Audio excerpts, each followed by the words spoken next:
तुमच्या घराचा मुख्य दरवाजा फक्त ये-जा करण्यासाठी नसतो, तो प्रत्यक्षात सुख, समृद्धी आणि नशिबाचा प्रवेशद्वार असतो. पण तुमच्या घरात पैसा टिकत नाहीये का, किंवा सतत गरिबीची भावना येते, कारण समजत नाहीये, तर गुरुवारी किंवा शुक्रवारी हा छोटासा उपाय नक्की करा. एका लाल कपड्यात थोडी पिवळी मोहरी घ्या, त्यात 2 गोमती चक्र आणि 1 तांब्याचं नाणं ठेवा. आता त्याची छोटी पोटली तयार करून घट्ट बांधा. ही पोटली मुख्य दरवाजाच्या चौकटीला बांधा, दिसेल अशी. आतून किंवा बाहेरून बांधा, पण लोकांच्या नजरेत आली पाहिजे. हा उपाय केल्याने वास्तुदोष कमी होतात असं मानलं जातं आणि घरात सकारात्मक ऊर्जेचा प्रवाह हळूहळू वाढतो. पिवळी मोहरी नकारात्मक शक्तींना घराबाहेर ठेवते. गोमती चक्र माता लक्ष्मीला आकर्षित करते.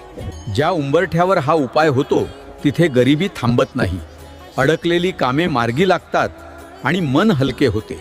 पण एक गोष्ट लक्षात ठेव, श्रद्धा आणि विश्वास सगळ्यात महत्त्वाचा.